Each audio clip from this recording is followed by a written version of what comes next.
Good afternoon. My name is Richard Nixon Aguilera. I study at the Universidad Abierta y a Distancia UNAC. Today is June 29th, 2019 in Bogota City. This video pretends to answer different questions regarding language and culture course. I found Professor Johnny Torres to know from his experience more about the relation between language and culture.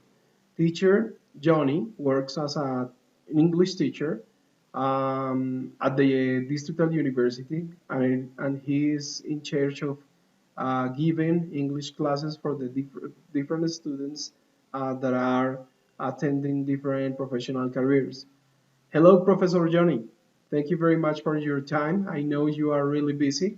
I told you in reference to the subject language and culture, and I give you the different questions in reference to this. This is a virtual interview, and we are going to receive, the different answers from teacher Johnny. Good morning, everyone. My name is Johnny. I'm an English teacher. I've been a teacher for a long time, and I truly appreciate Richard Nixon's call for this interview, hoping to be of some help and living up to your expectations. So let's start off with question number one. Question number one says, what do you think is the relationship between language and culture? I think they are intertwined. There's no way for them to be disconnected. Language is the only way that culture has to pass on their memories and values through history and from generation to generation. Without language, we would be impossible to talk about culture, and culture cannot become stronger if they don't have a language. So the way we pass on values, habits, history, other contents that are part of the culture, the only way to transmit that to new generations is through the language. So we would end up saying that language is the manifestation, or the manifestation of a culture. Question number two is, what is the influence of culture in the process of foreign language learning?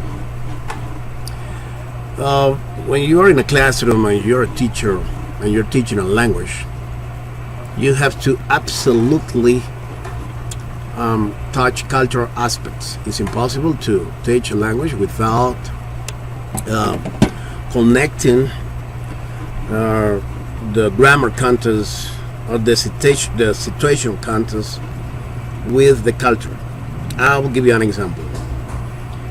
You're teaching readings, for example, in a classroom, and then you have to come with expressions that are used in the United States by Americans or used in the United Kingdom. So you have to explain to the students the people's behavior in this way. Why do they say hi here? Why do some people only say what's up? What is the origin of this informal expression? So they are just intertwined all the time. Teaching a language is teaching a culture too, because that's the way teachers can prompt the students to become interested in the language, and that's the way students become more in love with the culture. And when they get to like the culture, they become more interested in the language as well. Question number three. Which cultural expressions do you know countries have through language? Music, for example. Music. Let's talk about rap in the United States. That's the way these young people express their feelings. That's the way they start complaining about what is happening in the neighborhood. So I would say music is a great cultural expression of a region of a country.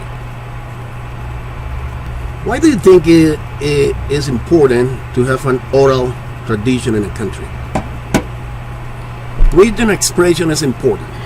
You can read documents through generation, and this part of history or culture in a country never get lost. But the way people talk and the way parents talk in their homes to their children, that's the same way these children are going to talk to their children as well. So it is really important to know how people talk because the way they talk is the way they think too. So the oral tradition is part of the culture that is the uh, most consolidated way that countries, people, and inhabitants of a certain region of the world have to uh, manifest their feelings, their habits, their taboos, and their interests. And let's move on to the next question is what do you think what do you think? Do we teach language using culture or do we teach culture using language? I would say it goes both ways. It goes in both directions. When I teach a language, I have to touch cultural issues. Or if I want to teach my students culture, I have to send a message through the language, through the target language. So I think they are intrinsically connected too. There's not a way to teach culture if you don't show them the language, and there's not way either to show the language without explaining what part of the culture you are coming up with in a certain class, in a given class. Do you take into account culture in the strategies you use in your English classes? Can you give me some examples? Yes, I'll say if I want to work with a son in a classroom, it's nice that you take the son to the classroom and you start moving or imitating the move that these people do in the dance when they sing, because music is part of body language manifestation, and you're showing the language, you're showing their culture, you're showing their behavior. That motivates students, and I think in my experience, they become really attracted by the way the teacher uses his body and his different language expressions to make it feel part of the class, important part of the class, and become more in love with the language they are learning. Okay, thank you, Richard Nixon, for this short interview, and I look forward to meeting you soon. Bye bye. Short interview, and I look forward to meeting you soon. Bye bye.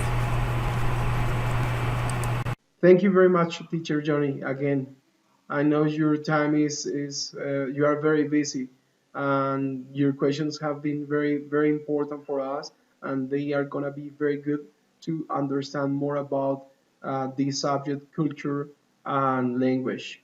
Goodbye.